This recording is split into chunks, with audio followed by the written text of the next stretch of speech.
What's going on, guys? In this video, we're gonna be talking about the handful of secrets that makes cleaning upholstery so much easier, so much faster, that took me basically a decade to learn. So guys, the car interior that I'm working on here is just a basic interior Nissan, and it's got this really cheap type of upholstery fabric inside the car. And this is the type of thing in the detailing world that if you don't know how to attack it with some very simple approaches, you are going to waste so much time and get really, really frustrated. And these are very simple strategies that make all the difference. Now, the very first thing I'm gonna do before we talk through this step by step is just vacuum out this upholstery, get the crumbs and the debris from the seams, as well as just a little bit of dog hair that's sitting on these seats.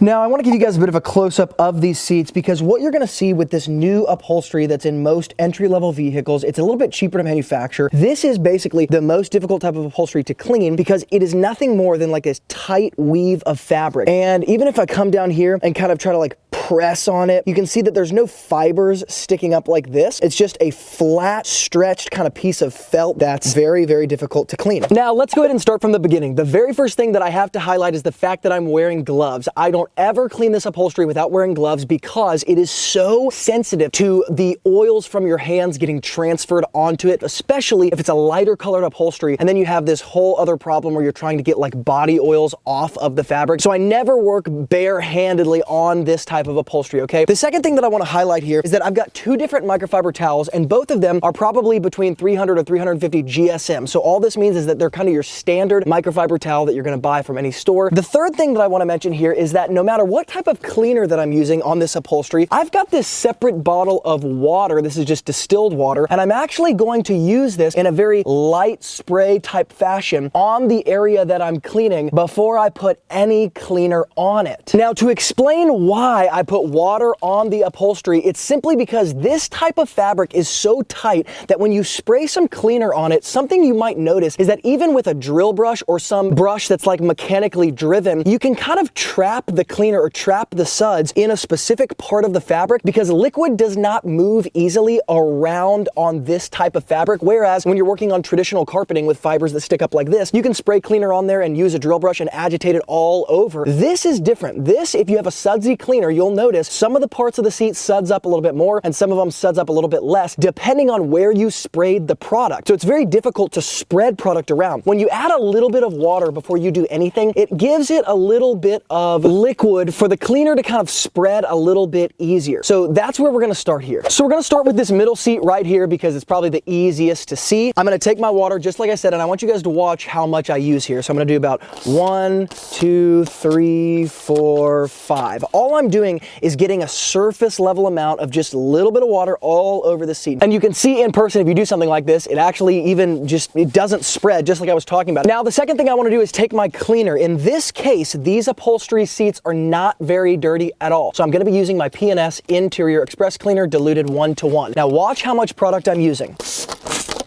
That's all I'm going to do, okay? So 3 modest sprays, all right? Now here's the key. I'm waiting a little bit longer than I should, but in real time, I don't want to give a lot of time between spraying the product and then actually following up with my brush agitation. The type of agitation I'm going to be using is a drill brush. The reason for that is because when you use a manual brush with upholstery like this, you cannot spread the cleaner enough to justify using the manual brush. This is going to spread the cleaner better than any other type of agitation. So I never, ever, ever, ever, ever use a manual brush when I'm dealing with this type of upholstery. Now, because I've left this for a little bit longer than I should, I'm gonna do one more quick spray, and I want you guys to watch how I do this.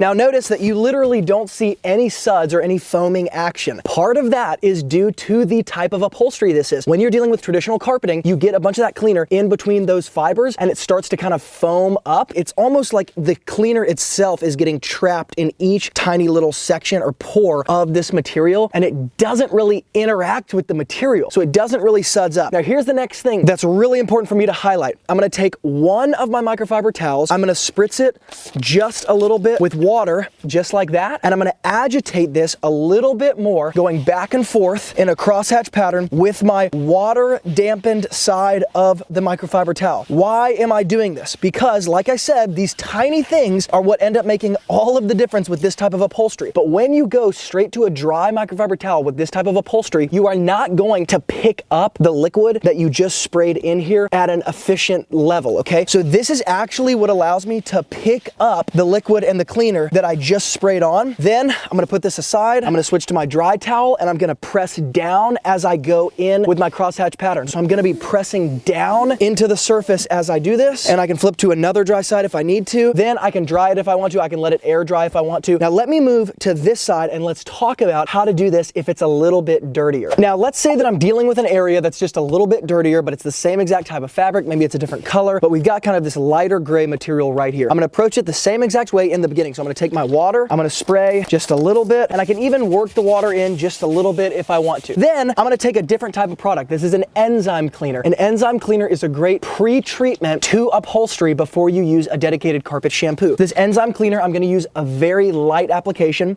just like this. I don't wanna agitate it. I can let this soak into the material just a little bit more than I would in the situation before, where we're dealing with a little bit cleaner material. So after that's been done, I'm gonna take a specific carpet shampoo called Carpet Bomber, and this is gonna go on directly on top of the enzyme cleaner. So it's just like this, 1, 2, 3, 4. And the other thing that's really important for me to highlight here is light repeated application. So when I'm dealing with a really nasty upholstery, I am going to do what I just did 3 times, maybe 4 times. I'm not going to increase the amount of liquid I'm using in any given pass. Then I'm gonna take my drill brush and I'm actually gonna spray a little bit of water onto the drill brush, and just like this.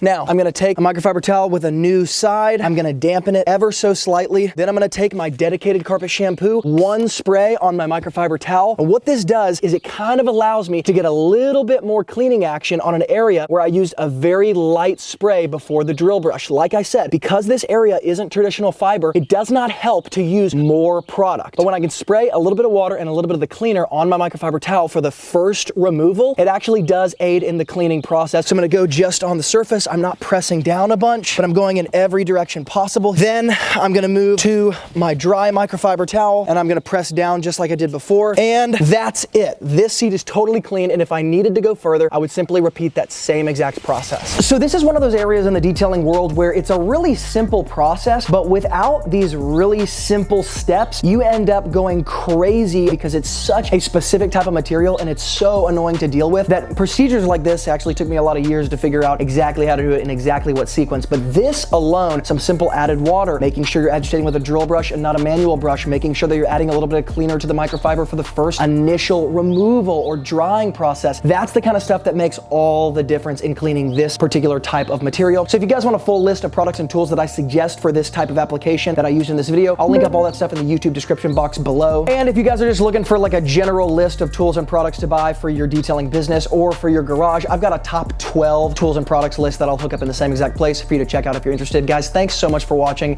Thank you for being involved. And as always, from Luke here at Wilson Auto Detailing, keep working hard, and I will see you in the next video.